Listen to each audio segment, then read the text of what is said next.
Spoken ఇంగ్లీష్‌లో భాగంగా మనము గత క్లాసులో సిగ్గు, బిడియం, అలాగే హార్డ్ వర్క్ గురించి తెలుసుకున్నాం. అంతకుముందు క్లాసుల్లో మరికొన్ని విషయాలు తెలుసుకున్నాం. ఇంపార్టెన్స్ ఆఫ్ ఇంగ్లీష్ లాంటివి నేర్చుకున్నాం. అయితే ఈ క్లాసులో మనము హార్డ్ వర్క్ తర్వాత మరొక ముఖ్యమైనది అంకిత భావం, డెడికేషన్ అనే దాని గురించి మనం తెలుసుకుందాం. ఏదైనా సరే జీవితంలో సాధించాలంటే అంకిత భావంతో కృషి చేయాల్సిన అవసరం ఉంది. డెడికేట్ అవ్వాల్సిన పరిస్థితి ఉంటుంది. డెడికేషన్ అంటే ఇంక దానికోసం మనం పూర్తి సమయాన్ని, ఉత్సాహాన్ని అన్నిటినీ కేటాయించగలగటం. మనని మనం డెడికేట్ చేసుకునే పరిస్థితి ఉండాలి. స్పోకెన్ ఇంగ్లీష్ విషయంలో, ఇంగ్లీష్ విషయంలో లేదా ఏదైనా భాష విషయంలో. అంత శ్రద్ధాశక్తులతో మనం అంకిత భావంతో ఉన్నట్లయితే ఇది సుసాధ్యం. అయితే ఉండవలసిన వాటిని మనం ముందుగా చర్చించుకుంటున్నాం. క్లాసులకి అవసరమైన వాటి గురించి ముందు చర్చించుకుంటున్నాం. అందులో ముఖ్యంగా అంకిత భావం అనేది ఈ రోజున మనం చెప్పుకుంటాం.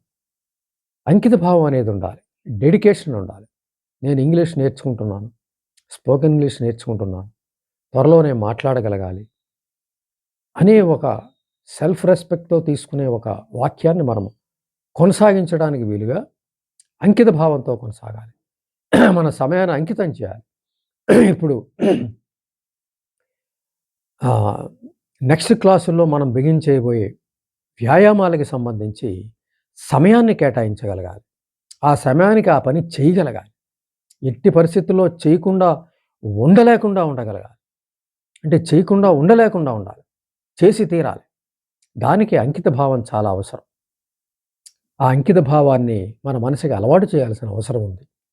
ముందుగా మన మనసుకి మనం ఏం చేయబోతున్నామో చెప్పి దానికి ఎంత ఇంపార్టెన్స్ ఇస్తున్నామో, ఎంత ప్రాముఖ్యతనిస్తున్నామో చెప్పడం ద్వారా, విశదీకరించడం ద్వారా అంకిత భావాన్ని మనసుకి మనం తెలియజేయాల్సిన అవసరం ఉంటుంది.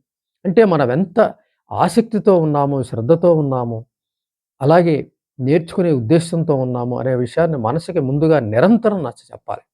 మనసుకి చెప్తూ ఉండాలి, రిపీట్ చేస్తూ ఉండాలి.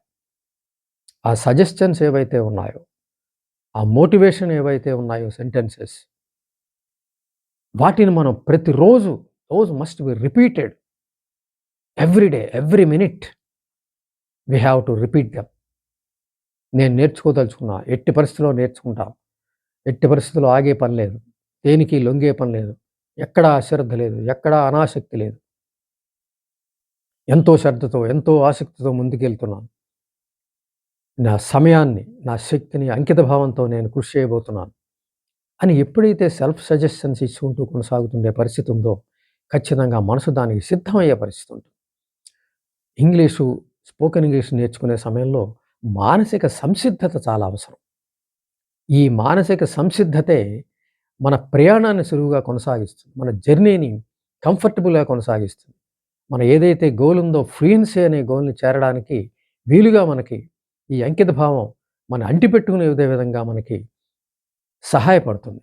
అంచేత నేను భాష నేర్చుకోబోతున్నాను. గట్టిగా కృషి చేయబోతున్నాను. చాలా అంకిత భావంతో ఉన్నాను. నా సమయాన్ని కేటాయిస్తాను. అన్నిటికన్నా టాప్ ప్రయారిటీ ఇస్తాను. ఎంతో అంకిత భావంతో నేను కృషి చేస్తాను. నా సమయాన్ని నేను అలాగే నా శక్తిని అంకితం చేస్తాను. ఈ విధమైనటువంటి సెల్ఫ్ సజెషన్స్ మనసుకి ఇచ్చినట్లయితే, ప్రతి క్షణం కూడా మనం ఆ సెంటెన్సెస్‌ని రిపీట్ చేసినట్లయితే, మనసు సత్యాన్ని గ్రహిస్తుంది. ఎప్పుడైతే మనం ఎక్కువ సార్లు మనం రిపీట్ చేసామో, మనసు ఖచ్చితంగా అది పట్టుకునే అవకాశం ఉంది.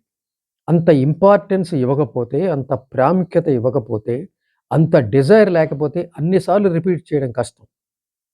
కాబట్టి అంత సంకల్పంతోటి మనం రిపీట్ చేస్తూ ఉన్నప్పుడు తప్పనిసరిగా మనసు దాని యొక్క ప్రాముఖ్యతను గ్రహించి, మనసు దాన్ని అంటిపెట్టుకుని ఉండే అవకాశం ఉంది. అదే అంకిత భావం మనసుకి మనం నప్పించగలిగితే, మనసులో చొప్పించగలిగితే, ఖచ్చితంగా అది అంకిత భావంతో మనతో ఉండే కృషిలో ఉండే భాగంలో ఉండే అవకాశం ఉంది. మనం ఏం చేస్తున్నామో అది కూడా మనసా వాచా కర్మణ అన్నారు. ఆ విధంగా మనసు ముందుంది కాబట్టి మనసుని మనం వశం చేసుకునే పరిస్థితి ముందు మనకుండాలి. మనం నేర్చుకోబోయే స్పోకెన్ ఇంగ్లీష్ కఠినమైన ఒక ప్రయాణం కాబట్టి ఖచ్చితంగా మానసికమైనటువంటి బలాలు, మానసికమైనటువంటి శక్తులు, మహిమలు మనకి ఒనగూడాలంటే, మనతో కలిసి రావాలంటే తప్పనిసరిగా ముందు మనసుని వశం చేసుకోవాలి. దాన్ని చేసుకోవాలన్నట్లయితే ముందు చెప్పుకున్న వాటితో పాటుగా అంకిత భావం అనే దాంతో గూడా మనం ముందుకెళ్ళాల్సిన పరిస్థితి ఉంటుంది. అంచేత నేనెంతో అంకిత భావంతో ఉన్నాను. నేనెంతో డెడికేషన్‌తో ఉన్నాను. నేను ఖచ్చితంగా నేర్చుకోదలుచుకున్నాను. ఎట్టి పరిస్థితుల్లో వెనుదిరిగే పరిస్థితి లేదు. ప్రయాణం స్టార్ట్ చేయబోతున్నాను. సంసిద్ధతగా నేనుంటున్నాను. ఈ విధమైనటువంటి నిరంతరం తలచడం ద్వారా, చెప్పుకోవడం ద్వారా మనసు దానికి సిద్ధమయ్యే పరిస్థితి ఉంటుంది. ఆ అంకిత భావాన్ని మనసు ఇంకించుకునే అవకాశం ఉంటుంది. అదే అంకిత భావంతో మనసు ఉన్నట్లయితే మనోబలాలు, మనోశక్తులు అన్నీ కలిసి వస్తాయి. మనసు నేర్చుకోవడానికి ఉత్సాహపడుతుంది. మనం చెప్పుకున్నట్టుగా నువ్వు ఏ రోజైనా ఆ ఎక్సర్సైజ్ చేయకపోతే చేసే వరకు ఊరికైన పరిస్థితి మనసు నిన్ను తొందరపెట్టే అవకాశం ఉంది. నువ్వు ఏ రోజైనా బద్ధకిస్తే లే, లే, చెయ్యి, చెయ్యి అనే అంకిత భావంతో మనసు ముందుకు వెళ్ళటం ద్వారా, దాన్ని ముందు మనం వశం చేసుకోవడం ద్వారా అది మనల్ని డైరెక్ట్ చేసే పరిస్థితొస్తుంది. అంచేత అంకిత భావం అనేది మనసులో ఇంకించాల్సిన అవసరం ఉంది. అంకిత భావం అనేది కృషిని నేను డెడికేట్ అవుతున్నాను ఇంగ్లీష్ నేర్చుకోవడానికి.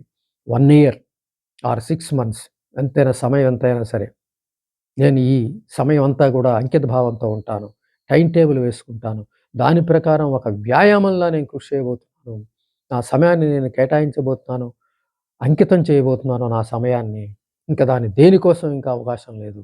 అనే ఒక ఖచ్చితమైనటువంటి భావంతో, ఖచ్చితమైనటువంటి నిర్ణయంతో ముందుకెళ్ళినట్లయితే, అంకిత భావంతో ఉన్నట్లయితే తప్పనిసరిగా స్పోకెన్ ఇంగ్లీష్ నేర్చుకోవడం తేలిక అయ్యే పరిస్థితి ఉంటుంది. ఈజీ అయ్యే పరిస్థితి ఉంటుంది. కంఫర్ట్‌గా నేర్చుకునే పరిస్థితి ఉంటుంది. కాబట్టి తప్పనిసరిగా అంకిత భావం అనేది మరొక ఇంపార్టెంట్ క్యారెక్టరిస్టిక్‌గా మనం తలుచుకుని దాన్ని మన మనసులో చొప్పించగలిగితే, ఇంకించగలిగితే, ప్రవేశపెట్టగలిగితే, దాన్ని మనసు ఓన్ చేసుకొని మనకి చక్కగా కృషిలో మనసు గూడా మనతో భాగస్వామ్యం చేసుకొని మనల్ని నడిపించేసేది మనసుకి వస్తుంది.